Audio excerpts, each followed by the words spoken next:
Salam saudaraku yang dikasihi oleh Tuhan Yesus Kristus. Kita bersyukur kepada Tuhan pada hari ini di minggu yang ketiga. Pada bulan Mei kita boleh bersama-sama kembali belajar dan merenungkan firman Tuhan. Dan saya percaya bahwa kita semua akan ada di dalam kekuatan Tuhan, pimpinan dan penyertaan daripada Tuhan Yesus Kristus. Mari Bapak Ibu Saudara, kita berdoa terlebih dahulu sebelum kita merenungkan firman Tuhan pada hari ini. Bapa di sorga, terima kasih untuk kesempatan yang indah kami boleh kembali bersama-sama belajar akan firman Tuhan. Kami percaya bahwa Roh Kudus akan menerangi hati kami dengan firman Tuhan yang tentunya akan menguatkan kehidupan kami di dalam situasi apapun. Kami meyakini bahwa kuasa firman-Mu adalah kuasa yang besar yang akan mentransformasi kehidupan kami, mengubah hidup kami untuk lebih terus mengandalkan Tuhan. Terima kasih Bapa di sorga, kami menyerahkan waktu ini dan hamba-Mu yang menyampaikan firman Tuhan. Engkau memberkati dan menolong hamba-Mu. Dalam nama Yesus, kami diberkati dengan firman Tuhan. Haleluya. Amin. Bapak Ibu Saudara yang kasih oleh Tuhan, mari kita membuka di dalam Injil Markus pasal yang ke-10, ayat yang ke-46 sampai dengan ayat yang ke-52. Saya hanya membaca beberapa ayat saja dan Bapak Ibu Saudara bisa melihat di Alkitab yang kita renungkan pada hari ini. Saya baca dari ayat yang ke-47. Ketika didengarnya bahwa itu adalah Yesus orang Nazaret, mulailah ia berseru, "Yesus, anak Daud, kasihanilah aku." Banyak orang menegurnya supaya ia diam. Namun semakin keras ia berseru, "Anak Daud, kasihanilah aku." Lalu Yesus berhenti dan berkata, "Panggillah dia." Mereka memanggil orang buta itu dan berkata kepadanya, "Kuatkan hatimu, berdirilah, ia memanggil engkau." Lalu ia menanggalkan jubahnya, ia segera berdiri dan pergi mendapatkan Yesus. Di ayat 52 berkata begini, "Lalu kata Yesus kepadanya, pergilah, imanmu telah menyelamatkan engkau." Pada saat itu juga melihatlah ia, lalu ia mengikuti Yesus dalam perjalanannya. Saudara-saudaraku yang dikasihi oleh Tuhan, kita masih dalam tema hidup yang berserah kepada Tuhan. Nah, di waktu kuliah dulu, kami sering kali bersama dengan teman-teman di kapel menyanyikan sebuah pujian yang sungguh memberkati di dalam kehidupan saya. Pujiannya berkata begini, "Yesus jawaban dalam hidup. Yesus jawaban yang kuperlu. Tabib pembaptis juru selamatku. Oh haleluya, harapanku." Nah saudara-saudara, tentu di dalam kehidupan kita ini, kita sering kali diperhadapkan dengan berbagai pergumulan hidup yang membutuhkan jawaban, yang membutuhkan daripada sesuatu yang akan memberikan kepada kita pencerahan, baik itu di dalam harapan kita untuk mendapatkan apa yang kita inginkan dan perlukan di dalam hidup kita. Nah, ketika kita merenungkan bagian firman Tuhan yang sudah kita baca bersama-sama pada hari ini, di dalam peristiwa ini kita menemukan ada seorang yang bernama Bartimius. Nah, ketika itu Bapak Ibu Saudaraku, Bartimius itu berada di kota Yeriko. Dan situasi kota Yeriko pada saat itu, saudara, adalah situasi yang cukup ramai. Karena orang banyak berbondong-bondong dan mereka berada di jalanan untuk menuju ke kota Yerusalem. Dan Yesus pun bersama-sama dengan murid-muridnya. Kita menemukan itu pada ayat yang ke-32 bahwa dia juga menyusuri kota itu menuju ke Yerusalem dan mereka bersama-sama mau merayakan Paskah di Yerusalem. Dan ketika mereka keluar dari Yeriko, di tengah-tengah kerumunan orang yang begitu banyak itu, ternyata ada seorang pengemis yang buta bernama Bartimius. Sekalipun dia buta secara fisik, saudaraku, dan dia cacat pada bagian ini, tetapi di bagian lain tidak. Kita bisa menemukan itu, saudara, ketika dia mendengar apa yang terjadi, bahwa Yesus pada waktu itu melintasi kota Yeriko itu, dan dia mendengar bahwa Yesus itu ada, maka Bartimius berseru memanggil nama Yesus. Dan itu kita bisa lihat pada ayat yang ke-47 di bagian yang sudah kita baca tadi. Nah, saudara-saudara dikasihi oleh Tuhan, ada kemungkinan juga pada waktu itu Bartimeus dia pernah mendengar sebelumnya tentang Yesus ini dari orang-orang yang tentunya bersaksi kepada dia, ataupun secara tidak sengaja dia boleh mendengar bahwa sesungguhnya Yesus pernah melakukan mujizat di berbagai tempat dengan menyembuhkan orang-orang yang sakit, dengan menyembuhkan orang yang lumpuh, dengan menyembuhkan orang yang buta, melihat kembali, saudara. Dan bahkan dia mungkin saja pernah mendengar bahwa Yesus ini membangkitkan orang mati sehingga menjadi hidup kembali. Nah, saudara-saudara yang kasih oleh Tuhan, begitu banyak mujizat-mujizat yang dibuat oleh Yesus.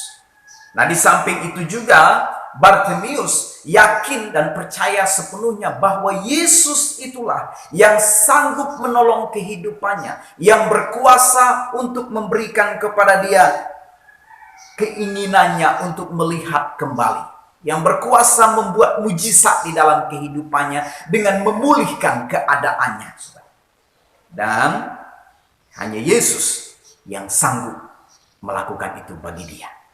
Oleh karena itu, dari nas yang sudah kita baca pada hari ini, saudaraku, saya mengajak kita untuk merenungkan paling tidak ada 3 pelajaran rohani yang akan memberkati kehidupan kita, bagaimana hidup kita yang berserah kepada Tuhan. Dan kita akan melihat bagaimana Bartimeus yang hidupnya berserah kepada Tuhan akhirnya menerima jawaban daripada Tuhan di atas pergumulan yang sedang dia hadapi. Yang pertama di ayat 46 sampai dengan ayat yang ke-48, kita menemukan di sana bahwa seruan Bartimeus kepada Yesus. Nah, Bapak Ibu Saudaraku dikasihi oleh Tuhan, bagi Bartimeus satu-satunya cara untuk mencapai Yesus dalam kondisi buta secara fisik itu dan mengalihkan perhatiannya, agar dia mengalihkan perhatian Yesus terhadap orang banyak, agar orang banyak pada waktu itu tidak dalam kondisi keadaan di mana mereka pada waktu itu, saudaraku, begitu banyak orang yang berkerumun menuju kota Yerusalem pada waktu itu. Dan dia berusaha mengalihkan perhatian Yesus tentunya dengan cara berseru, dengan cara berteriak, dengan cara dia berusaha supaya Yesus bisa mendengar seruan dan teriakannya, saudara. Nah, sekalipun Bartimeus menyadari bahwa risiko daripada berseru itu ataupun berteriak itu di tengah-tengah orang banyak pasti akan dimarahi. Pasti ada orang yang tidak senang, saudara. Pasti ada orang yang akan menegur dia. Dan memang kenyataannya seperti itu.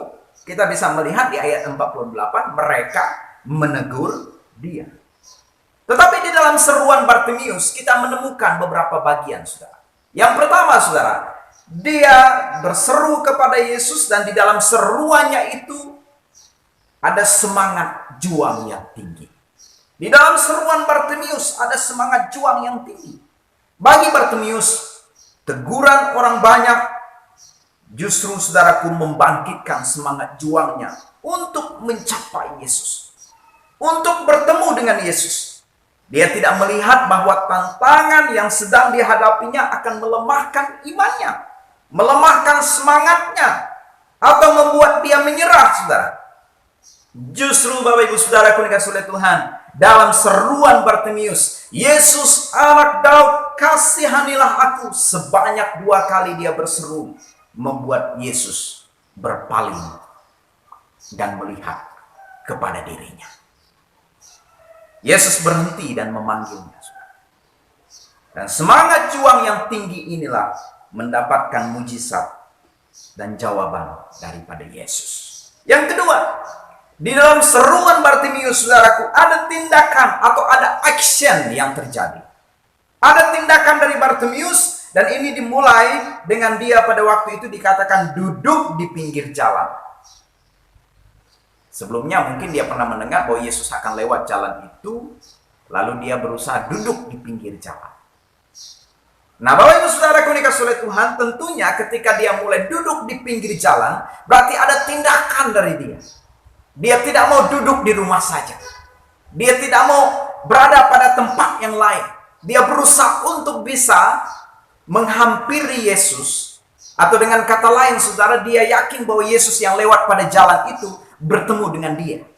Makanya dia duduk di pinggir jalan. Dan di situ kita bisa melihat, saudaraku, bahwa setelah itu mulailah ia berseru ketika Yesus lewat tempat itu. Bapak Ibu Saudaraku dikasih oleh Tuhan, Bartimius menyadari bahwa ia sendiri harus bertanggung jawab di atas kehidupannya. Kalau bukan dia yang mengambil langkah untuk memulai sebuah perubahan di dalam hidupnya, siapa lagi? Apakah dia harus menunggu orang lain untuk membuat sebuah perubahan itu? Tentu tidak, Bapak Ibu Saudara. Oleh karena itu Bartimius beraksi dengan hadirnya di jalan dan dia memanggil nama Yesus. Seruan yang disertai dengan tindakan.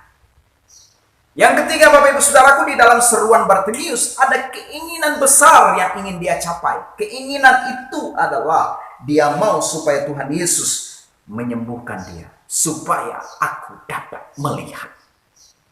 Nah, Bartimius tidak minta yang muluk-muluk, tetapi dia mau sesuai dengan keinginan, sesuai dengan keperluannya, sesuai dengan kebutuhannya, bahwa dia ingin melihat. Bapak Ibu Saudara yang dikasihi oleh Tuhan, situasi yang sedang terjadi sekarang ini sangat menyita berbagai segi kehidupan kita. Secara ekonomi, pendapatan kita tidak seperti bulan-bulan sebelum COVID-19. Atau saudaraku, secara jiwa kita mulai merasa terganggu. Adanya tekanan-tekanan yang muncul di dalam diri kita.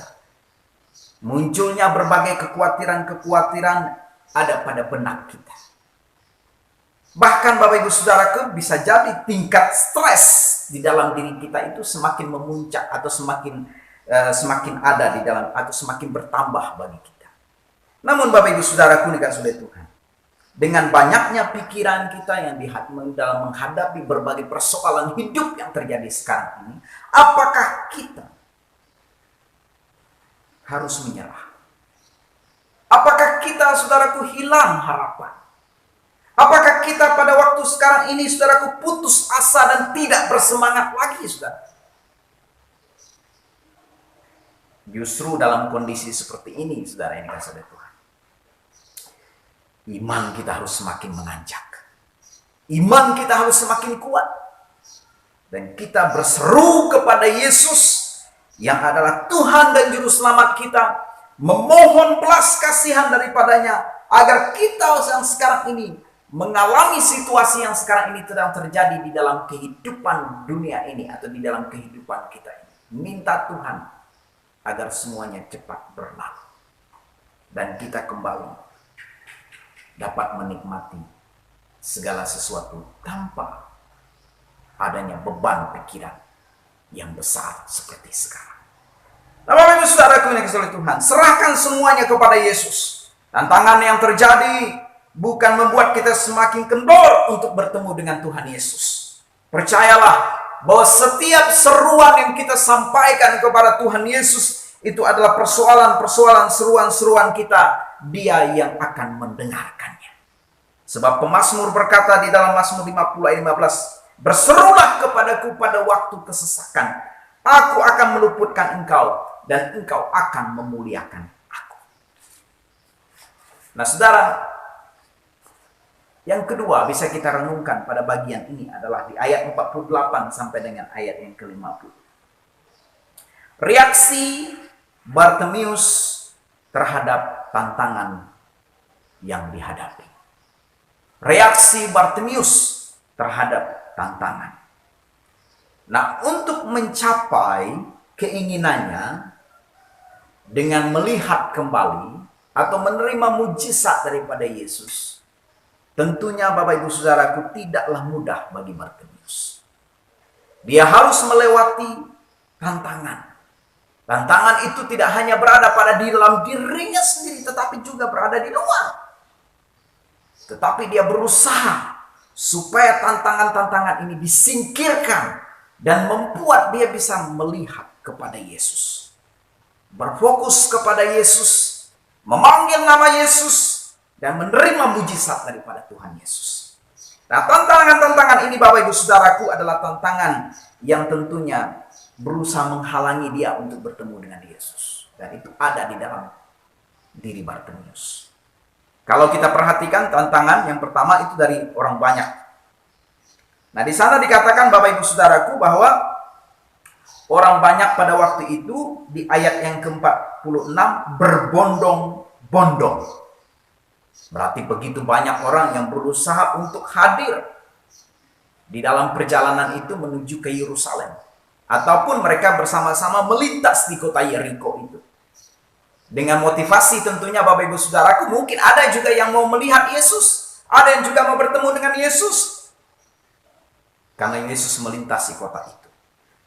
Nah, dengan kehadiran yang begitu banyak bagi Bartimius, tentunya bagi dia susah untuk bergerak, apalagi dia harus berhimpit-himpitan dengan orang banyak itu. Dan yang kedua, Bapak Ibu Saudara, tantangan yang dihadapi oleh Bartimius adalah tantangan di mana dia ditegur atau adanya teguran ketika dia berseru kepada Yesus. Dan tantangan ini, saudaraku, menegur dia supaya dia tidak berseru kepada Yesus. Bartimius ditegur oleh orang banyak. Jika dia hanya satu kali berteriak, mungkin Bapak Ibu Saudaraku dia tidak banyak yang menegur dia, mungkin hanya 1-2 orang. Tetapi ini saudara dia 2 kali berteriak, dia 2 kali berseru kepada Yesus. Yesus, anak Daud, kasihanilah aku. Dan seruan ini Bapak Ibu Saudaraku mulai mengganggu orang-orang sekitarnya. Mulai orang-orang sekitarnya merasa tidak nyaman. Sehingga mereka menegur dia. Dan tantangan yang ketiga kita bisa menemukan bahwa ketika Bartimius dia berseru kepada Yesus, saudaraku. Tentu Yesus mendengar teriakannya ini. Dan di ayat 49 Yesus berhenti dan memanggil dia. Pada saat dia dipanggil oleh Yesus, dia masih mengenakan jubahnya di ayat 50 dan dikatakan di sana ia menanggalkan jubah. Nah, tantangan yang ketiga adalah tantangan jubah yang dikenakannya. Nah, Bapak Ibu Saudaraku dikasih oleh Tuhan, Bartimius sadar bahwa jubahnya akan mengganggu dirinya untuk bergerak bertemu dengan Yesus. Dan ketika orang memberitahukan kepadanya bahwa Yesus memanggil dia, meskipun jubah yang dikenakannya ini adalah jubah luar, tetapi dia berusaha untuk tanggalkan itu supaya dia bisa bertemu dengan Yesus. Namun apalah artinya sebuah jubah bagi Bartimius dibandingkan dengan perjumpaan dan mujizat yang akan dia dapatkan dari Yesus. Nah, saudara-saudara, ketika kita sudah mulai serius dengan Tuhan, ketika sudah mulai kita serius mencari Tuhan, ketika kita sudah mulai untuk serius ikut Tuhan, saudara, seringkali kita diperhadapkan dengan berbagai tantangan. Dan tantangan itu kita tidak bisa ukur. Bahkan mungkin saudara-saudaraku, tantangan itu akan semakin besar. Semakin kita menjalin hubungan dengan Tuhan, saudara, tantangan itu semakin besar. Dan mungkin saja sikap dan kata-kata orang di sekitar kita berusaha untuk meremehkan kita. Melemahkan iman kita. Melemahkan semangat kita untuk bertemu dengan Tuhan. Nah, Bapak Ibu Saudaraku yang dikasihi oleh Tuhan, akan ada orang yang mungkin terus berusaha untuk menghalangi pertumbuhan iman kita. Sebab perjuangan kita bukan melawan darah dan daging, tapi melawan roh-roh, penguasa-penguasa kegelapan. Tetapi saudaraku dikasihi oleh Tuhan, kita perlu memang memikirkan tantangan itu. Kalau tantangan itu berada di dalam diri kita, bagaimana kita menyelesaikan tantangan itu dan memohon pertolongan daripada Tuhan. Dan kalau tantangan itu Bapak Ibu Saudaraku di luar diri kita, bagaimana kita mohon kepada Tuhan sendiri akan menolong kita untuk kita bisa mencapai bertemu dengan Yesus di dalam kehidupan kita. Nah, jika ada tantangan itu, mari kita berusaha singkirkan itu. Mari kita berusaha bersama-sama, saudara, mengalahkan tantangan itu, mengalahkan penghalang itu, dan jangan kita menyerah. Mari kita seperti Bartimius yang berseru kepada Yesus tanpa menghiraukan orang banyak, tanpa menghiraukan pandangan-pandangan orang terhadap dirinya untuk bersemu dengan Yesus. Karena dia fokus kepada pribadi Yesus. Karena dia tahu bahwa Yesuslah satu-satunya yang akan menolong kehidupannya. Dan mari kita saudaraku fokus kepada keinginan kita untuk bertemu, berjumpa dengan Yesus. Sehingga kita mendapatkan belas kasihan daripada Yesus untuk menolong kita di tengah-tengah pergumulan yang sedang kita hadapi sekarang. Yang harus kita ingat, bukan orang lain yang menentukan apakah kita akan tetap bertahan dan menjadi seorang pemenang. Atau sebaliknya, saudara. Bukan orang lain yang akan membuat kita menjadi orang yang kalah. Karena sesungguhnya kita sedang ada di dalam diri kita sendiri yang menentukannya untuk bisa menjadi orang yang mencapai garis akhir, yaitu menang. Nah, Bapak Ibu Saudara, mari kita bersama-sama untuk menyingkirkan tantangan-tantangan itu, tentunya dengan fokus kepada Yesus di dalam hidup kita. Nah, yang ketiga, ayat 49 sampai dengan ayat yang ke-52. Ketika Tuhan Yesus mendengar Bartimeus berseru-seru di tengah-tengah kerumunan orang banyak ini, Bapak Ibu Saudaraku, apa yang dilakukan oleh Yesus? Tentu Yesus meresponi apa yang menjadi seruan Bartimeus. Jadi yang ketiga, Bapak Ibu Saudara, adalah respon Yesus terhadap seruan. Nah, di tengah-tengah hiruk pikuknya suara orang banyak itu, Yesus berhenti dan memanggil Bartimeus pada ayat yang ke-49. Kemudian dia bertanya kepada Bartimeus di ayat 51, dikatakan begini, "Apa yang kau kehendaki supaya aku perbuat bagimu?" Lalu Bapak Ibu Saudaraku ini kasih oleh Tuhan, di ayat 52, Yesus pun mengabulkan permintaan Bartimeus. Respon Yesus di dalam melayani seseorang itu berbeda-beda. Atau dengan cara yang berbeda-beda ketika dia menyembuhkan, melakukan mujizat kepada setiap orang. Nah, kepada diri Bartimeus, dia panggil, dia bertanya, kemudian dia jawab. Atau dia lakukan mujizat itu. Mungkin kalau kita hadir di situ, saudaraku, pada waktu itu, kita akan bertanya, mengapa Yesus harus berhenti? Mengapa Yesus harus bertanya kepada Bartimeus? Mengapa Yesus tidak lakukan saja mujizat? Begitu banyak orang, Yesus bisa saja, Bartimeus, sesuailah dengan iman. Bisa saja seperti itu, saudara. Dan justru Yesus mendengar panggilan itu. Justru Yesus berhenti. Justru Yesus memanggil Bartimeus. Saudara-saudara, tujuan utama daripada mujizat yang dibuat oleh Yesus di dunia ini adalah untuk memuliakan Bapa di sorga. Semua mujizat adalah untuk memuliakan Allah.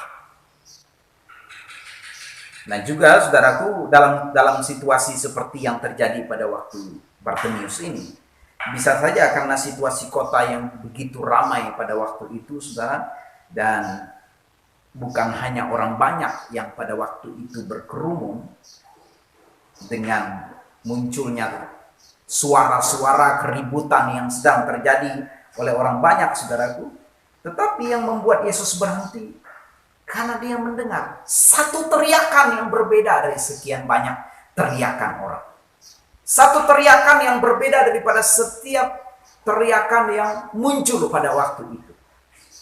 Nah, dari sisi lain, Bapak Ibu Saudara yang dikasihi oleh Tuhan, Yesus juga ingin melihat iman, percaya, dan keyakinan daripada Bartimeus, sehingga dia bisa melangkah sampai kepada di mana dia akhirnya menerima jawaban daripada Yesus.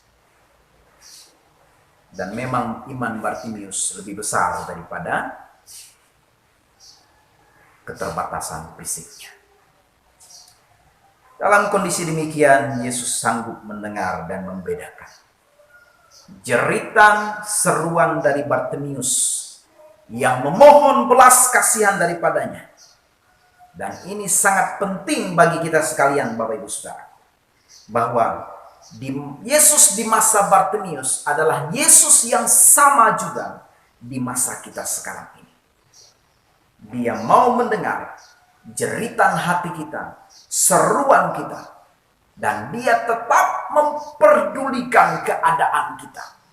Dia tetap meresponi apa yang sedang kita gumuli di sekitar kita, di sekeliling kita. Jeritan kita di dalam doa akan membuat ia menghentikan langkahnya, kemudian mencari sumber jeritan itu.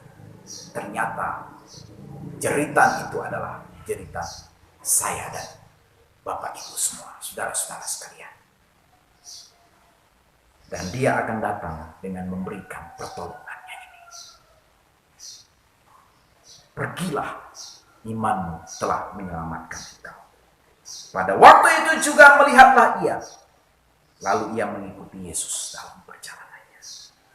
Saudara-saudara yang kasih oleh Tuhan, dikatakan di dalam 2 Tawarik pasal 16 ayat 9, karena mata Tuhan menjelajah di seluruh bumi untuk melimpahkan kekuatannya kepada mereka yang bersungguh-sungguh terhadap Dia. Ingatlah, mata Tuhan itu menjelajah di seluruh bumi ini untuk melihat keadaan kita saat ini. Berserulah kepada Yesus di tengah-tengah pergumulan yang sedang saudara hadapi. Abaikan tantangan-tantangan yang ada. Jangan fokus kepada tantangan itu. Jangan fokus kepada pergumulan itu. Tapi lihatlah kepada Yesus yang jauh lebih besar daripada tantangan ini. Dan Bapak Ibu Saudara yang dikasihi oleh Tuhan, di saatnya kita akan menerima jawaban mujizat yang luar biasa dari Yesus. Amin. Tuhan Yesus memberkati saudara pada hari ini dalam renungan kita, dan Tuhan menyertai kita.